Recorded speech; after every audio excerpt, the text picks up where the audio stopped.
Hello guys, welcome to my YouTube channel. I am wonderful. Please, can you introduce yourself? I'm Kwesi Jumo from Jumoke Farms. I'm the manager and the owner of Jumoke Farms. So, sir, please, what motivated you to start poultry farm? Okay, what motivated me to start poultry farm is I was living outside the country in Canada. I lived in Canada for about 20 years. I went to university in Canada. I went to high school actually in Saskatoon, and after I went to Canada, and I always wanted to come back home. Everybody who knew me knew I wanted to come back home. And for me, I learned about poultry farming online on YouTube, and then I felt like it was something that I could do. Even though a lot of people told me that poultry farming i- is not profitable because it's a higher risk venture. And actually, when I came, my first 2 years was a disaster. That's in 2020 to 2021.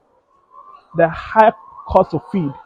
When I came to Ghana in 2020, November 2020, we were buying maize for 60 Ghana. And within a space of 3 months, maize shot up to 100 Ghana. So if you plan for a project like that, you may not be able to go your full length. We started with about 11,200 birds. Within a space of 6 months, I had 11,200 birds. But I couldn't, it got to a time where I couldn't fully feed them, right? Even though I thought I had money, I thought I had enough capital to actually take care of my farm, but I wasn't able to forecast the changes in prices, inflation on everything. So that affected me a lot. But poultry farming is been a passion, and I also have a passion of helping the youth. That's why most of my workers here are all youth, and I work hand on hand with them. I'm almost at the farm 4 to 5 days a week. This is my full time job. This is my passion. When I started, even my family members, some even said that uh, poultry is not profitable, so I'm wasting my time. But in my first year, I almost failed, so I thought they were right. But after 2 to 3 years, I realized that no, poultry farm, if you do it well, is very profitable. You can make enough money if you manage it well. That's if you manage it well. There's so many absentee farmers.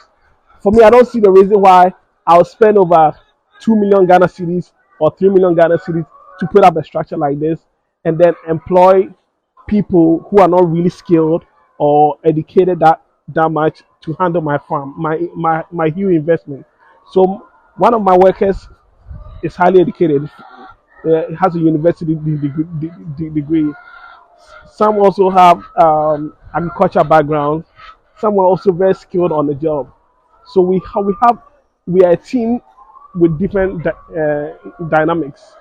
And I believe that as the owner, if you're on the farm, you can make a lot of money from poultry farming. If you're on the farm and you manage it well, you can build from, let's say, if you have 500 chickens, you can build from 500 chickens to 20,000 chickens. It is doable, right? So the issue is how good do you want to manage it? Do you have time for it? Yeah. Okay. So, the calendar, do you go to school there or how do you get to Canada? Oh, in Canada, I actually went to uni. I went to university in Canada. I actually took economics, so it's not related to agriculture. I took economics, and I actually worked in Canada after I finished school as a social worker. I work with social services in Canada, but I always had a passion of moving back to Ghana and working here. I believe in working in my own elements because I believe that there's more opportunities in Ghana than in Canada. So that's why I came back to Ghana. So, your check for your starting, what challenge do you face in starting? uh, when we started, the naivety.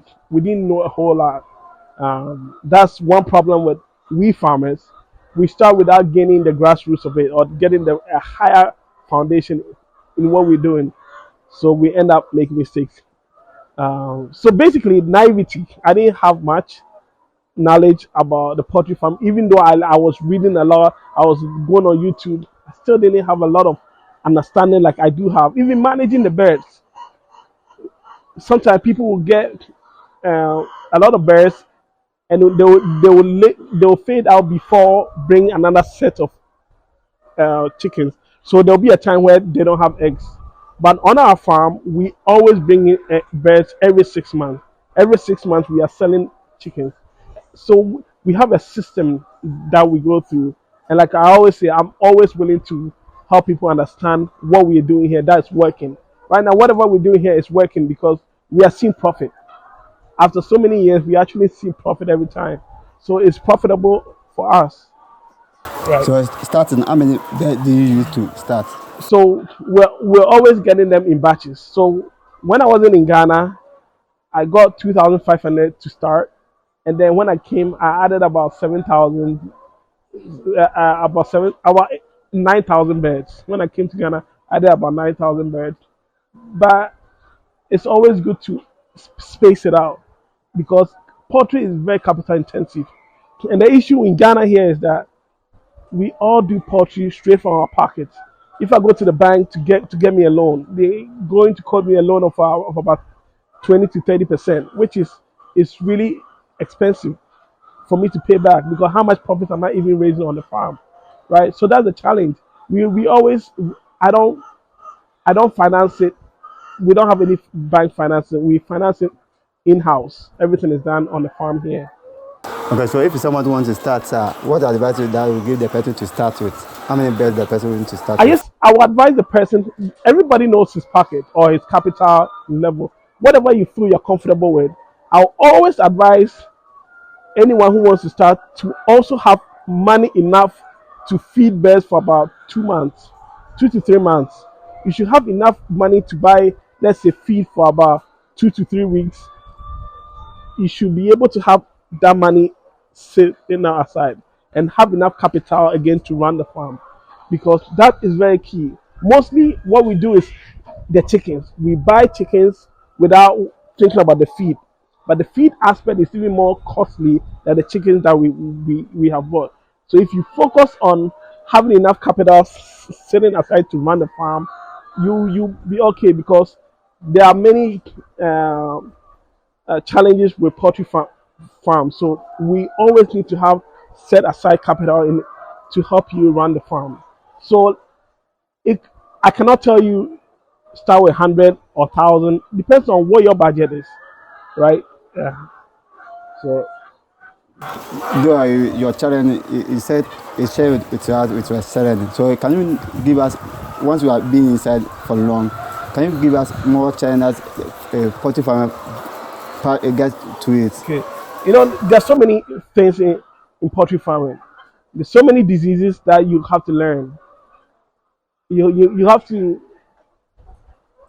follow your vaccination chart. There's a vaccination chart. If you don't follow it judiciously, you realize that you may have some birds sick, and within a small space of time, they could infect almost all your fowls. So we don't joke with our vaccinations. So if you don't know it, it could affect you. One serious disease in poultry farm is also cocci, coccidiosis, right?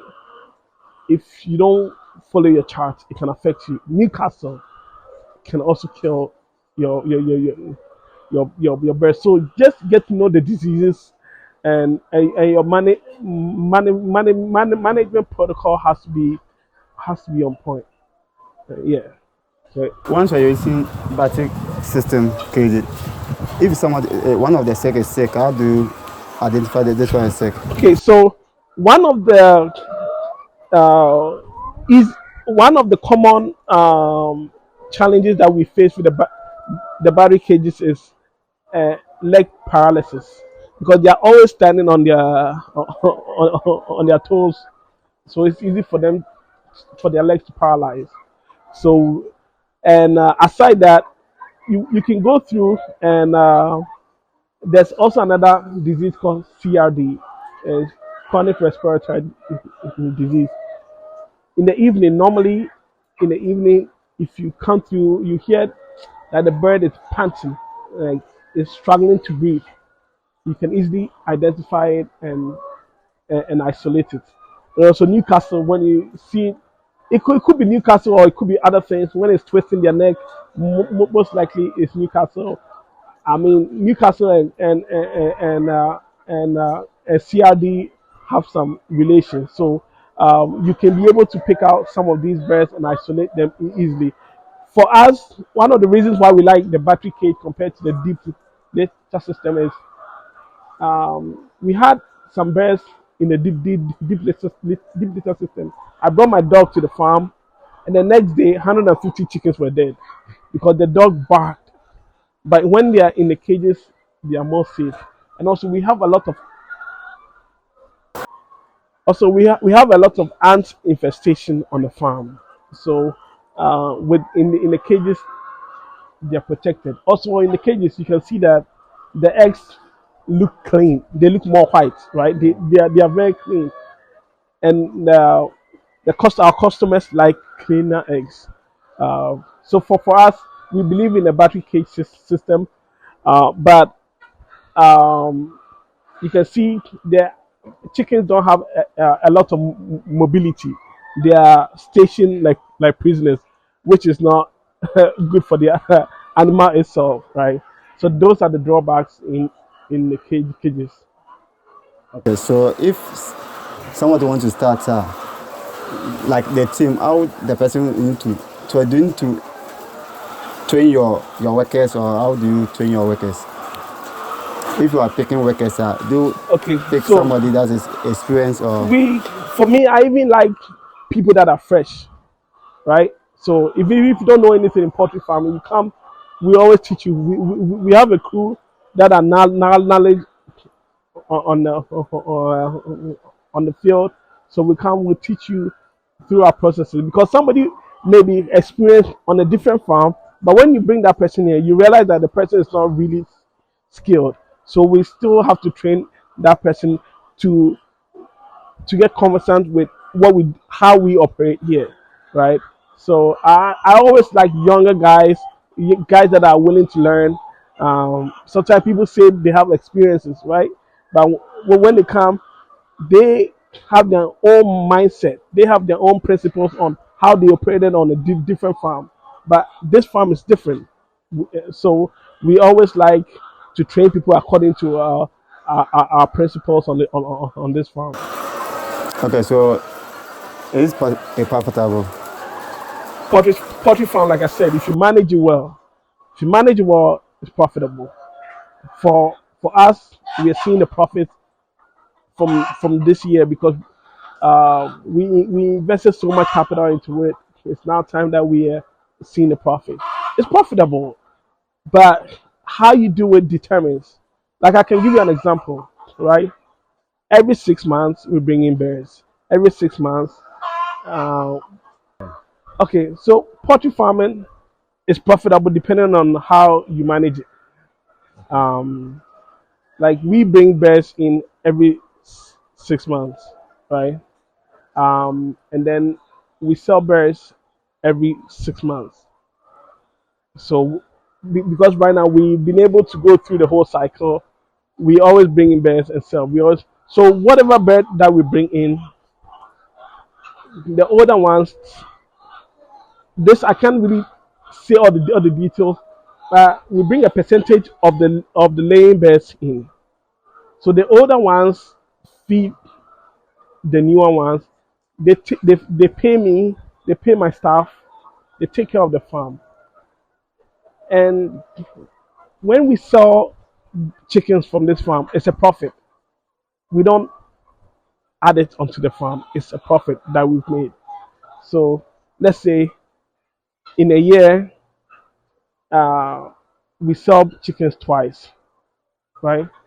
And also, when new birds start laying, these birds started laying recently. The ones on the other side, when new birds start laying, we raise profit for the farm for 2 months, right? So let's say typically birds. So you check the life cycle for the layers. The layers, we let them go until they are not productive anymore. So for us, what is not productive? Not productive is because we bring our birds in batches. Every 6 months, we are bringing in new chickens. So if these chickens are laying, and they are laying um, less than how much I feed them, then we can let them go, right? But if they are bringing more money than what is costing them in their feed, I'll let them stay. Because if I should sell them off right now, I'm still paying my workers. My workers are still here. I haven't laid anybody off. My workers are still here. I'm still coming to the farm. So we don't let chicken go until it's not productive for us.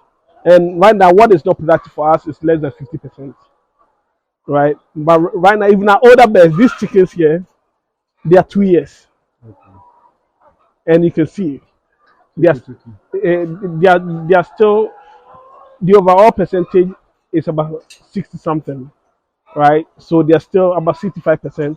So they are still productive for us because when we do the cost analysis, it's still profitable at the end of the day or at the end of the month.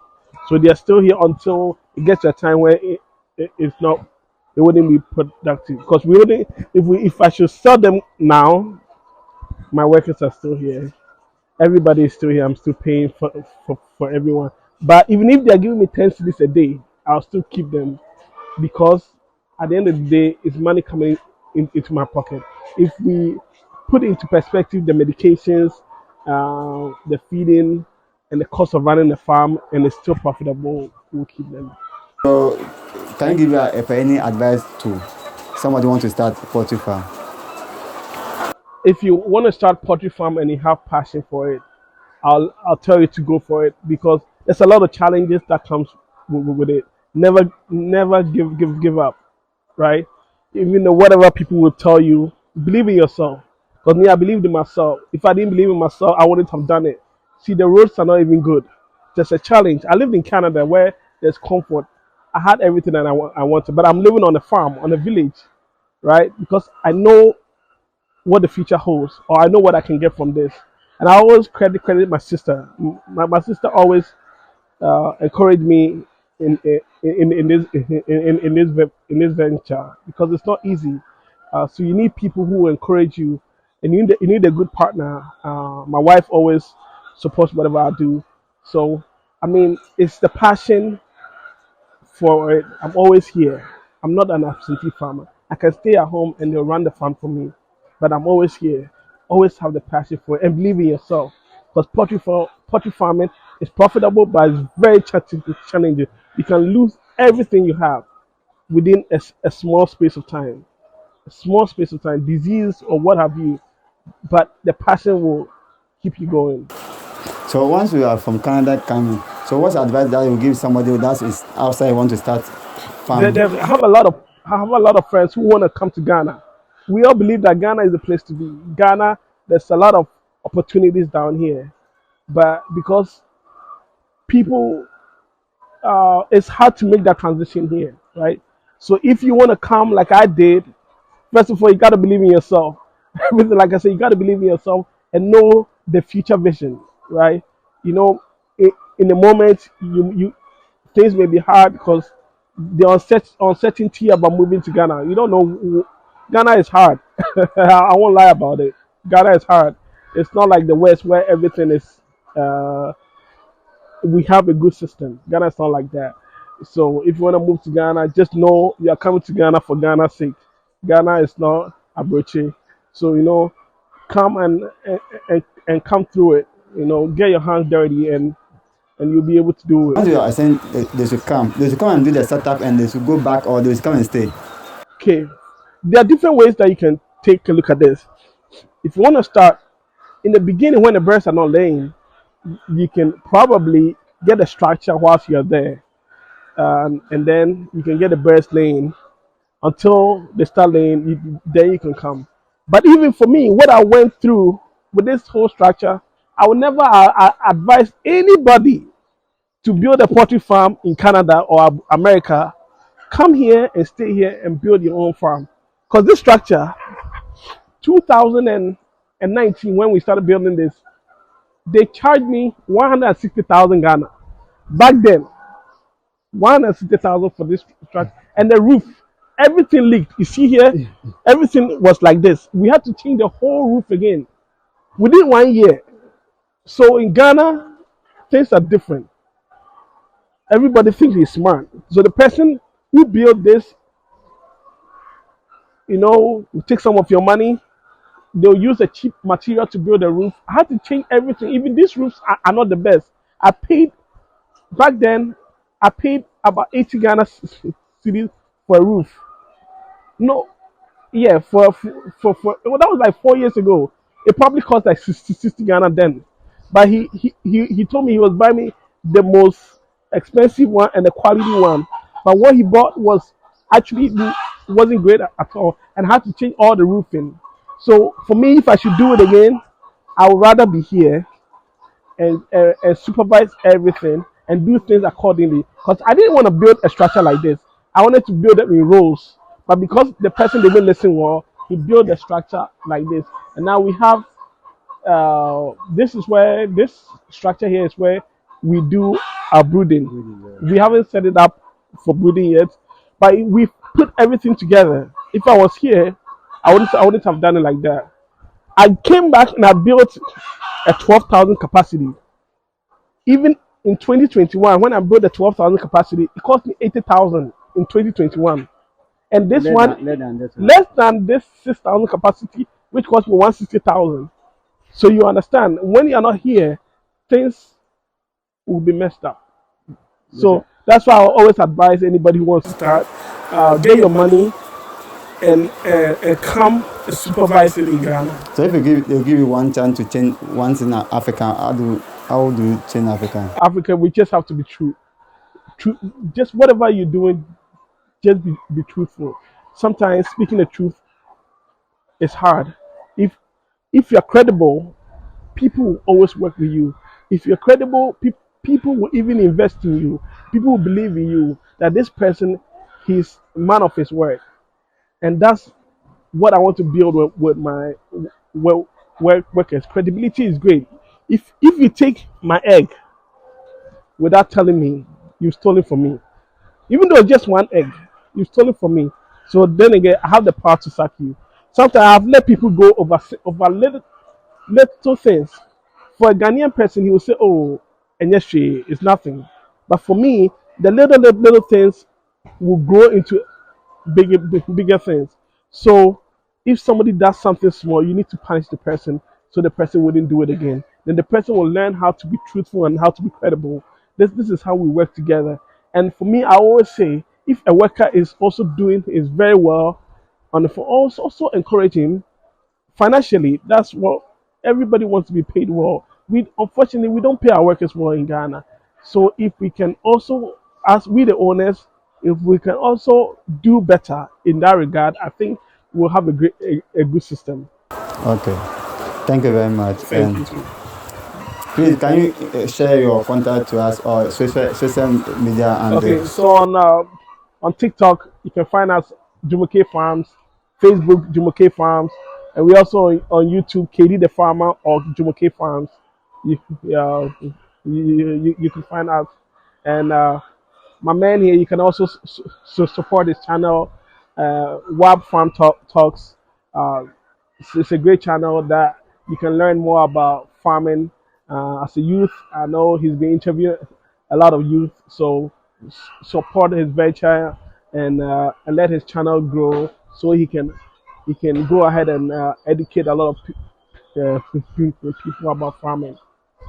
Okay, thank you. So you please do well and subscribe to this channel for me. Bye.